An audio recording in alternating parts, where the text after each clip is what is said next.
Shalom Bapak Ibu yang dikasih oleh Tuhan, saudara-saudari yang dikasih oleh Tuhan. Salam sejahtera buat semuanya dimanapun saudara berada. Seperti biasa, mari kita angkat satu pujian, kita sembah Dia dan kita nantikan firman-Nya apa yang mau Tuhan katakan hari ini buat kita.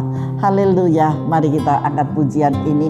Di dalam hadirat Tuhan akan mengubah semuanya menjadi yang terbaik dan terindah.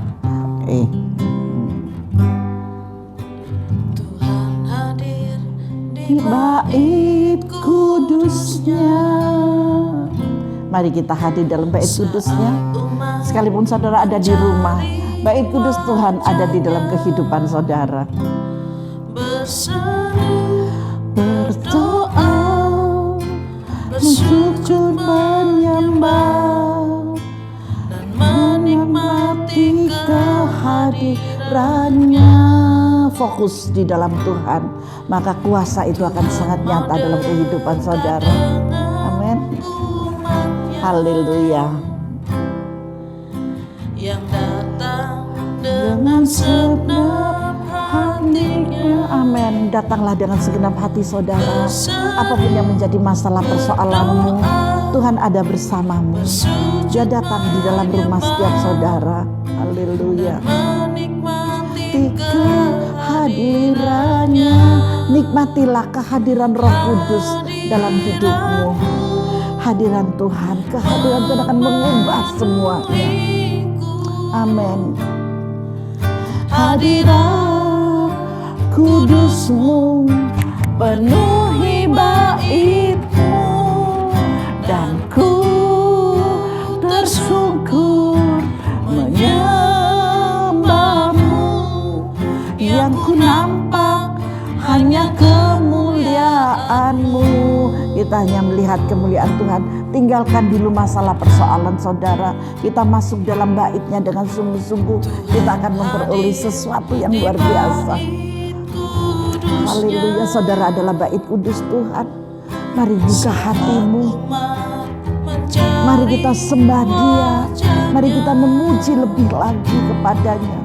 Buka hatimu. Berdoa, bersyukur, menyembah dan menikmati kehadirannya. Amin. Nikmatilah kehadirannya. Tuhan sedang lawati saudara di rumah saudara masing-masing. Dalam keadaan sakit, dalam keadaan sehat, dalam keadaan masalah persoalan yang begitu banyak, Tuhan tetap ada bersamamu. Haleluya, amin, amin Tuhan. Berdoa, bersyukur, menyembah, amin, dan menikmati kehadirannya. Hadirat-Mu memenuhiku. Hadirat kudus-Mu penuhi bait-Mu, dan ku tersungkur menyembah-Mu. Yang ku nampak hanya kemuliaan-Mu. Hadirat-Mu, hadirat-Mu memenuhiku. Hadirat kudus-Mu penuhi bait-Mu, amin, dan ku tersungkur menyembah-Mu. Yang ku nampak hanya kemuliaan-Mu, dan ku tersungkur menyembah-Mu. Yang ku nampak hanya kemuliaan-Mu, dan ku tersungkur menyembah-Mu. Yang ku nampak hanya kemuliaan-Mu. Berikan kemuliaan bagi Tuhan. Mari kita sembah Dia. Haleluya. Bapa, terima kasih. Hadirat-Mu Tuhan, hadirat-Mu apa yang kami nantikan. Haleluya, haleluya. Bapa terima kasih. Bapa terima kasih. Bapa terima kasih. Haleluya. Kami bersyukur Tuhan. Kami berterima kasih Bapa, buat setiap lawatan-Mu, buat setiap jawaban kasih-Mu bagi kami. Kami akan menikmati kehadiran-Mu. Kami akan terus bersungkur di bawah kaki-Mu, menyerahkan seluruh kehidupan kami. Kami sungguh yakin dan percaya Tuhan, kuasa-Mu yang tidak pernah berubah bagi kami. Mari kita satukan hati di dalam doa. Bapa, kami bersyukur Tuhan. Kami percaya Bapa, kami percaya ketika kami bersujud menyembah, mencari wajah-Mu, memuji dan mengagungkan Engkau, maka Engkau Tuhan selalu mau untuk kami temui, dan kami akan berbincang kepadamu dalam segala hal Tuhan. Persoalan kami, kehidupan kami, pekerjaan kami, pergumulan kami, dan semuanya. Dan Engkau tidak akan pernah membiarkan kami Tuhan, tetapi Engkau memberikan jalan keluar bagi kami. Terima kasih Bapa. Berbicaralah Engkau melalui kebenaran firman-Mu, kami siap untuk menerimanya. Di dalam nama Tuhan Yesus Kristus. Haleluya. Amin. Mari Bapak Ibu Saudara yang saya kasih dan saya hormati, dimanapun saudara berada, mari kita masuk ke dalam firman Tuhan di dalam Yohanes 2. Kita buka Yohanes 2 ayat yang pertama sampai dengan ayat yang ke-11. Di sana berbicara tentang pernikahan, perkawinan di Kana. Pasti buat saudara gak asing lagi deh firman ini, tetapi kita harus selalu menikmati kembali. Saya seringkali katakan, jadilah engkau anak-anak Tuhan yang bermamah biak. Kita terus mengunyah, kita terus menikmati. Amin. Ketika kita terus menikmati di dalamnya, maka pertumbuhan iman saudara tidak akan pernah diragukan lagi. Haleluya. Mari kita baca bersama-sama dari ayat pertama sampai dengan ayat yang ke-11 ya Bapak Ibu ya. Nanti Bu judulnya apa nanti aja judulnya. Yang penting sekarang firmannya. Yuk, Yohanes 2 ayat 1 sampai dengan ayat 11. Perhatikan baik-baik ketika kita membacanya. 1, 2, 3. Perkawinan di Kana. Pada hari ketiga ada perkawinan di Kana yang di Galilea, dan ibu Yesus ada di situ. Masih ingat siapa namanya ibunya Yesus? Bukan Imelda loh ya, tetapi Maria. Amin ya. Yesus dan murid-muridnya diundang juga ke perkawinan itu. Ketika mereka kekurangan anggur, ibu Yesus berkata kepada Yesus, mereka kehabisan anggur. Dengan kasih dan lembut, saya bayangkan ya Bunda Maria begitu lembut sekali dia katakan, mereka kehabisan anggur nak. Mungkin seperti itu ya. Kata Yesus kepadanya, kepada ibunya, mau apakah engkau daripadaku ibu? Waduh, ini lembut-lembutan banget ini.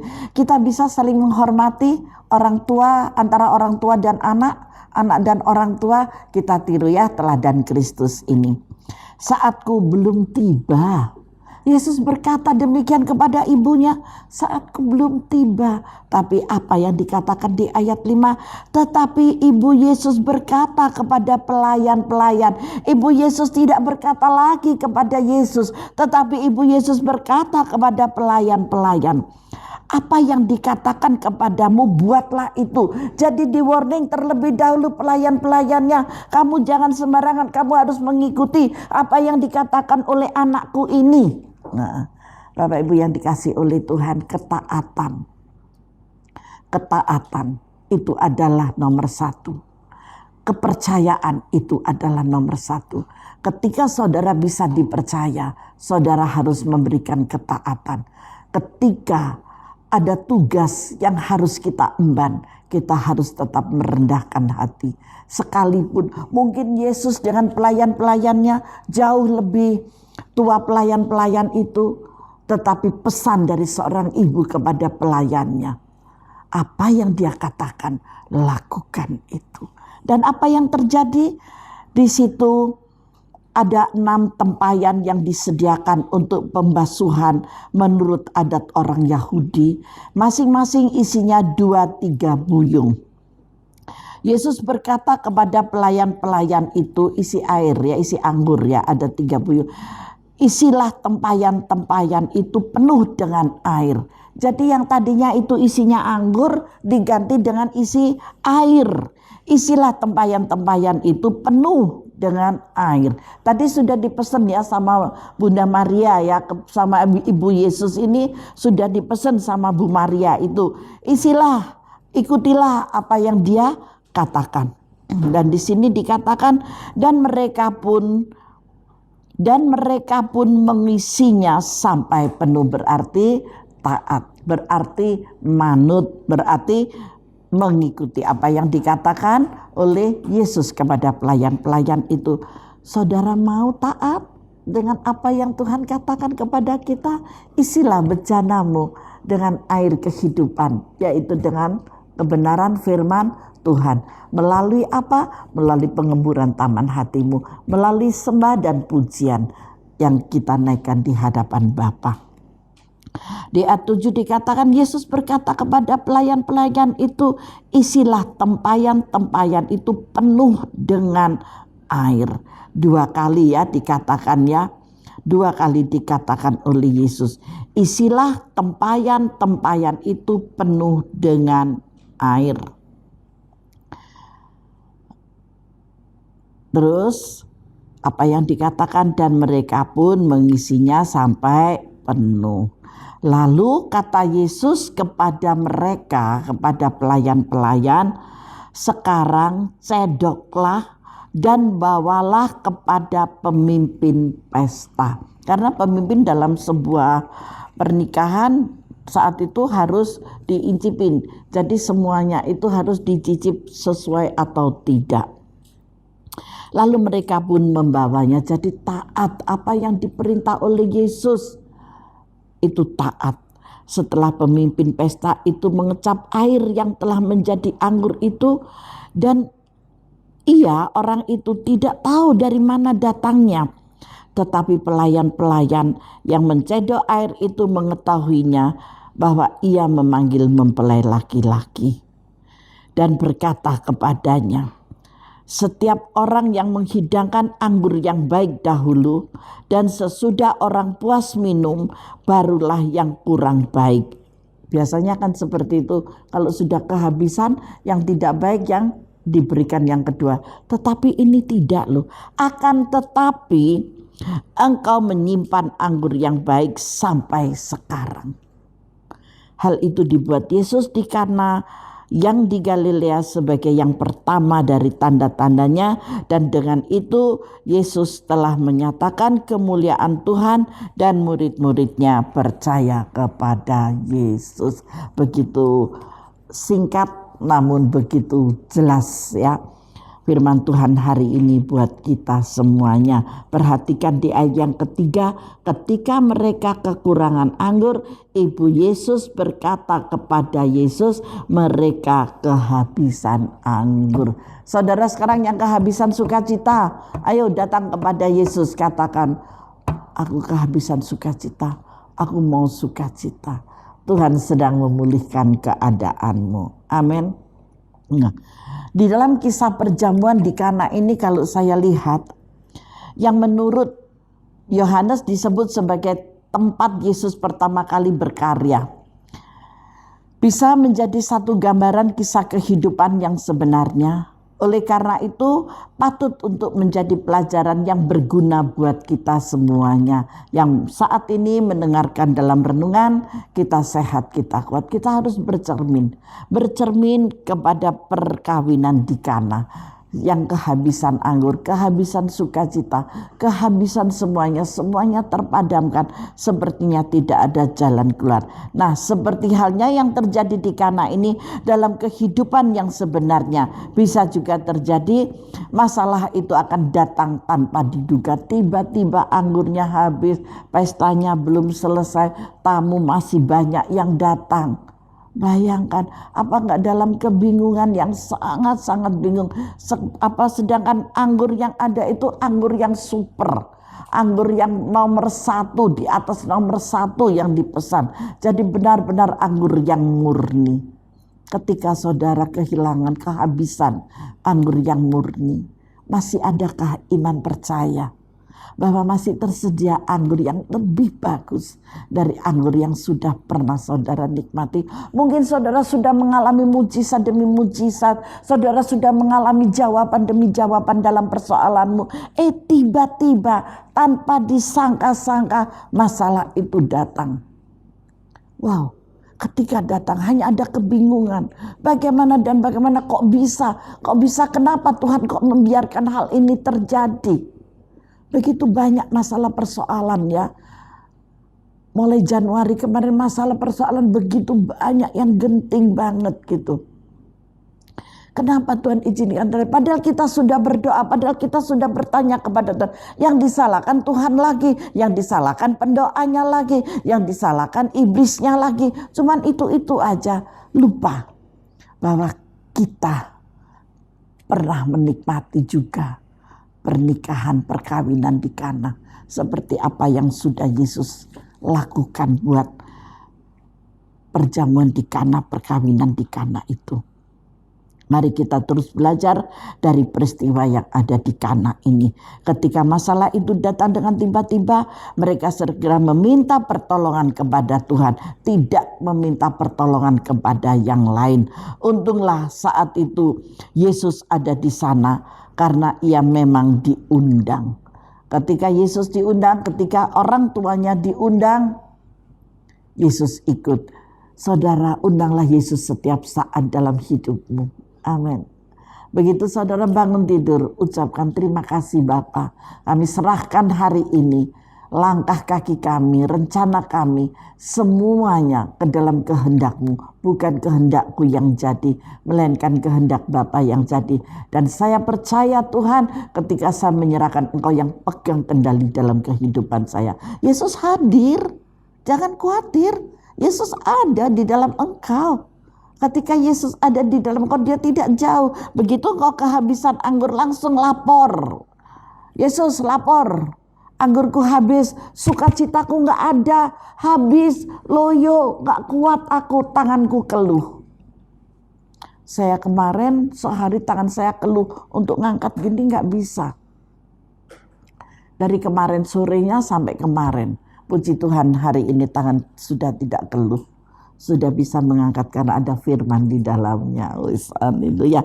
Tuhan sungguh baik. Jadi pelajaran pentingnya buat kita, jangan lupa untuk mengundang Yesus hadir senantiasa dalam hidup saudara. Maka saya kasih judul jangan lupa gitu aja ya, supaya lebih mudah. Jangan lupa apa? Mengundang Yesus. Untuk apa? Selalu hadir di dalam kehidupan saudara, di dalam segala lakumu. Undang Yesus dan serahkan hidup saudara kepadanya. Maka Tuhan selalu ada bersamamu. Amin. Agar ketika masalah itu datang dengan tiba-tiba, langkah saudara pun sudah benar, segera berseru dan meminta pertolongan kepadanya dan bukan kepada yang lain. Saudara tidak perlu meminta pertolongan kepada yang lain, mencari jalan pintas, mencari jalan tol, mencari orang pintar, mencari dukun, mencari orang berilmu, mencari. Tidak perlu. Cukup saudara berkata, Tuhan tolong saya.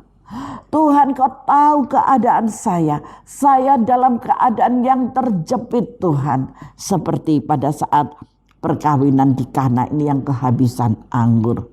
Amin. Saudara mau mengikuti apa yang saya sampaikan, jangan lupa untuk mengundang Yesus selalu hadir di dalam kehidupan saudara. Sebab setelah kita hadirkan, langkah berikutnya adalah kembali belajar dari peristiwa di Kana.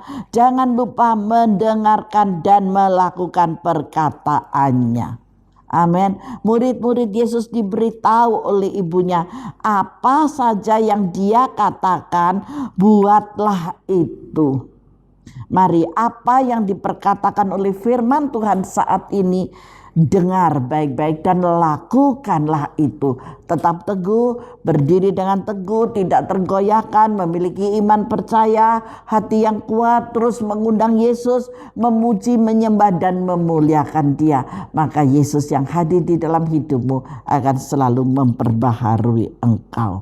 Amin. Karena seringkali Yesus selalu kita hadirkan, selalu mengisi ingatan kita, selalu kita sebut dalam doa kita, tetapi bila kehendak dan perintahnya tidak kita perhatikan, apalagi kita lakukan, kehadiran Tuhan tidak membawa pengaruh nyata dalam hidup kita. Karena apa? Karena kita berjalan dengan pikiran kita sendiri, tidak dengan pikiran dan kemauan Tuhan. Sehingga Tuhan tahu ketika engkau meminta A, padahal engkau belum boleh untuk masuk di A itu, tetapi engkau terus ngotot di sana, dan akhirnya Tuhan diam, tidak melibatkan Tuhan lagi. Semau gue saudara melangkah, akhirnya saudara terjatuh. Ketika saudara terjatuh, siapa yang disalahkan? Aku sudah berdoa loh ini, aku sudah bertanya loh, aku sudah meminta cocokan hikmat loh, tetapi kok terjadi seperti ini ya? Karena bukan hikmat yang benar dari Tuhan. Jarang sekali saya hanya menemui berapa orang saja, 1-2 orang yang benar-benar meminta hikmat yang dari Tuhan. Ketika meminta hikmat dan hikmatnya itu tidak sesuai dengan keinginannya, kayak hikmatan berjalan sendiri. Begitu terjelungup, jatuh jeder, sudah nggak bisa ditolong lagi, blind sudah, nggak iso, repot itu. Nah seperti itu yang akan terjadi. Tetapi mari kita jangan lupa terus membawa hadirat kuasanya di dalam kehidupan saudara. Amin. Nah untuk itulah janganlah saudara lupa untuk selalu menghadirkan Yesus di dalam hidupmu. Jangan lupa untuk mendengar dan melakukan perintahnya, supaya pertolongan Tuhan yang melampaui apa yang dapat kita pikirkan akan terjadi ke dalam kehidupan kita. Seperti Tuhan Yesus membuatkan anggur yang jauh lebih bagus ketika ada pernikahan di Kana, ada perkawinan di Kana yang kehabisan anggur ini. Saudara mau Tuhan memberikan yang lebih baik dari yang sebelumnya?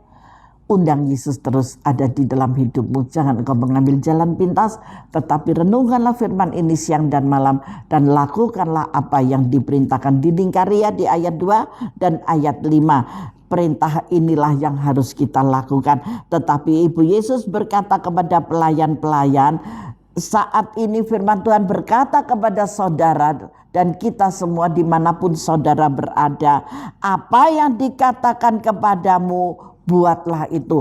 Apa yang saya sampaikan saat ini kepada saudara, jangan lupa lakukanlah itu. Undang Yesus terus hadir di dalam kehidupanmu, maka engkau akan memperoleh anggur-anggur yang baru ketika engkau kehabisan anggur sukacita itu. Haleluya. Mari kita masuk dalam doa. Bapa, terima kasih, kami bersyukur buat kebenaran firman-Mu hari ini Bapa, yang bisa memberikan pencerahan dalam pikiran kami, memberikan pencerahan dalam hati kami, sehingga kami tidak berputus asa, tetapi kami terus ada bersama dengan Engkau ketika dengan tiba-tiba kami mendapatkan masalah persoalan, kami hanya berteriak, Tuhan tolong kami. Maka Engkau segera datang menghampiri kami dan Engkau membuat sesuatu yang baru buat kami. Kami percaya ketika kami melakukan firman-Mu, bagi Tuhan tidak ada yang mustahil. Kami hanya berfokus kepadamu, kami tidak berfokus pada pikiran kami sendiri, kami tidak mengandalkan kekuatan kemampuan kami sendiri, tapi kami mengandalkan kekuatan yang daripadamu melalui kebenaran firman-Mu ini. Terima kasih banyak Bapak, terima kasih. Diberkatilah anak-anak-Mu dimanapun mereka berada. Hari ini, esok, bahkan sampai Maranatha tiba. Di dalam nama Tuhan Yesus Kristus. Haleluya. Amin. Tuhan Yesus memberkati kita semuanya.